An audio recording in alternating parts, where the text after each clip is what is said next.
across this country. अब कर्नाटक की तरह राजस्थान में भी किसान आंदोलन को लेकर कांग्रेस और बीजेपी की आमने सामने हैं। दौसा से बीजेपी की सांसद जसकौर मीणा ने कहा है कि आंदोलन में शामिल किसान आतंकवादी हैं और AK-47 लेकर बैठे।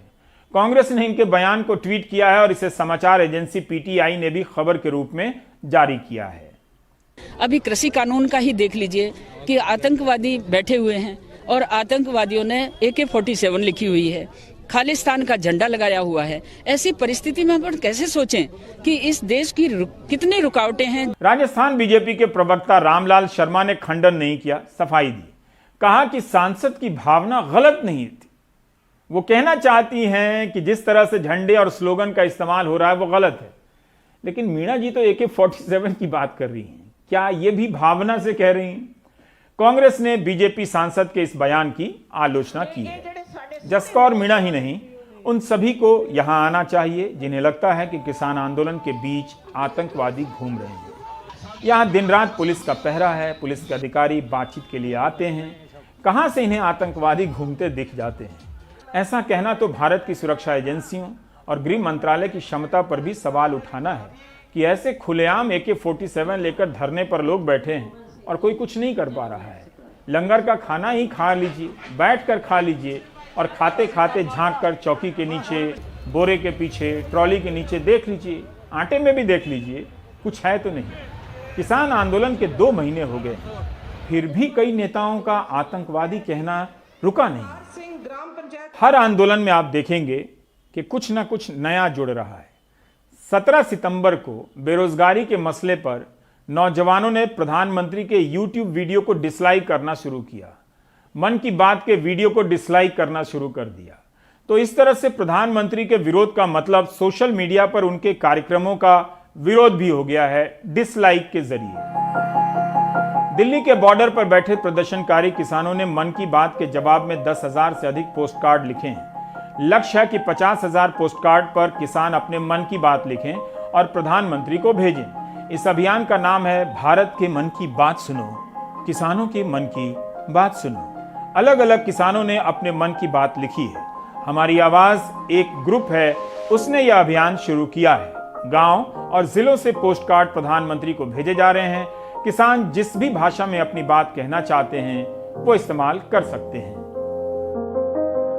ਸੋ ਅਸੀਂ ਬੇਨਤੀ ਕਰਦੇ ਹਾਂ ਕਿ ਵੀ ਜੋ ਵੀ ਇਹ ਕਾਨੂੰਨ ਬਣਾਇਆ ਤੁਸੀਂ ਅਸੀਂ ਵਾਪਸ ਕਰੋ। ਅਸੀਂ ਕਹਿੰਦੇ ਵੀ ਤੁਸੀਂ ਵਾਪਸ ਕਰੋ। ਸਾਨੂੰ ਇਹਨਾਂ ਦੀ ਨਹੀਂ ਲੋੜ। ਜੇ ਲੋੜ ਹੋਈ ਤਾਂ ਅਸੀਂ ਮੰਗ ਕੇ ਵੀ ਲੈ ਸਕਦੇ ਹਾਂ, ਪਰ ਸਾਨੂੰ ਇਸ ਦੀ ਨਹੀਂ ਲੋੜ। ਸੋ ਬੇਨਤੀ ਕਰਦੇ ਹਾਂ ਵੀ ਇਹ ਕਾਨੂੰਨ ਵਾਪਸ ਲਓ। ਮੋਦੀ ਜੀ ਕਿਰਪਾ ਕਰਕੇ ਕਿਸਾਨਾਂ ਦੀ ਗੱਲ ਸੁਣੋ, ਮੰਨੋ। 3 ਕਾਨੂੰਨ ਰੱਦ ਕਰੋ। ਅਸੀਂ ਦਿੱਲੀ ਦੀ ਹੱਦ ਤੇ ਬੈਠੇ ਹਾਂ, ਤੁਸੀਂ ਪਤਾ ਨਹੀਂ मन की बात किस नू बता रहे हैं। मैं विनती करती हूँ कि इसे मामूली संघर्ष ना समझा जाए। मेरी नज़र में ये आंदोलन संपूर्ण क्रांति की ओर बढ़ रहा है। इसके परिणाम लंबे समय तक इस देश को भुगतने पड़ेंगे। कृपया करके 3 बिल वापस लिए जाएं ताकि देश में तरक्की होती रहे। तो इस तरह आपने देखा कि किसान आंदोलन अपने भीतर रचनात्मकता की कितनी संभावनाएं लिए हुए। जिस किसी को भी लगता है कि ये एक जड़ आंदोलन है और खासकर उसे लगता है कि ये किसानों का नहीं आतंकवादियों का कोई आंदोलन है, तो ये यहां जरूर जाए, लोगों से मिले, बात करे, समझे और एक बात का जवाब ढूंढने की कोशिश करे कि किसान के आंदोलन का विरोध किया जा सकता है, लेकिन विरोध करने के लिए किसानों को आतंकवादी ही क्यों कहना चाहिए। रविश रंजन की एक और रिपोर्ट देखिए गाजीपुर बॉर्डर से।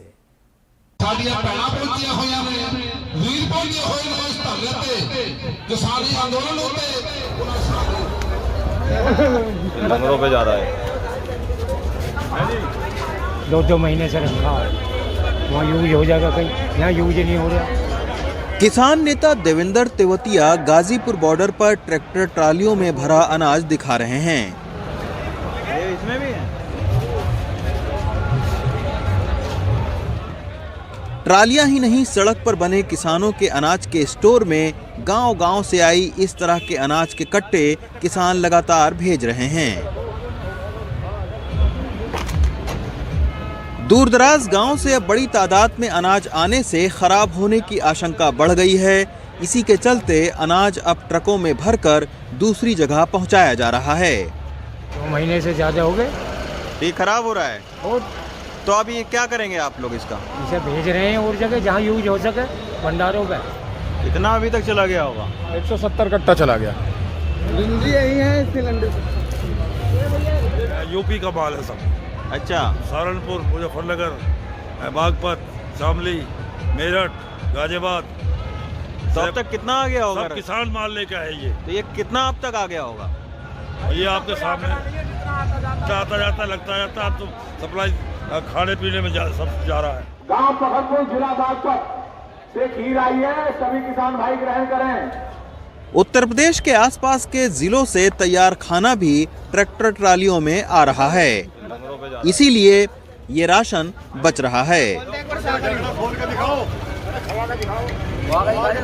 गाजीपुर बॉर्डर पर सहदेव सिंह करीब 60 किलोमीटर दूर बागपत से 3 क्विंटल खीर बनाकर लाए हैं। गांव की इस देसी खीर में एक बड़ी खासियत है, ये जब मैंने खाई तब पता चला।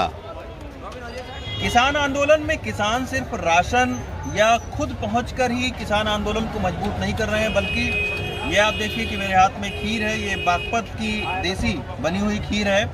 और इस खीर में चीनी या गुड़ नहीं पड़ा है, बल्कि गन्ना पेर कर आपने डाला है इस खीर में। गन्ना को पेर कर उसका जो रस होता है उसकी बनाई है खीर। तो ये इस तरीके का कई जो देसी खाना है वो भी ट्रैक्टर ट्रालियों में भर के किसान भाई इस आंदोलन में लेकर आते हैं और किसानों को खिलाते हैं।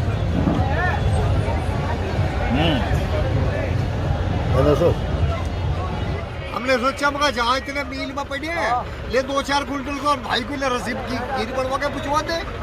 और ये तो कुदरत ने चाहे तो आई थी, तीसरे दिन आई रहेगी। तो सहारनपुर जिले से 2 कुंटल रसगुल्ले आए, सभी किसान भाई आए और आकर प्रसाद ग्रहण करें। किसान बगावत नहीं चाहता, ये सरकार किसान से शायद बगावत चाह रही है, लेकिन किसान बगावत नहीं चाहता। ये आंदोलन नहीं, महाआंदोलन होगा। किसान आंदोलन का जैसे जैसे समय बढ़ रहा है, वैसे वैसे किसानों की तादाद ही नहीं बल्कि अनाज और खाने पीने के सामान की आमद बढ़ना सरकार के लिए चिंता और किसानों का उत्साह बढ़ाने वाली बात साबित हो रही है। गाजीपुर बॉर्डर से रवीश रंजन शुक्ला की रिपोर्ट, NDTV इंडिया।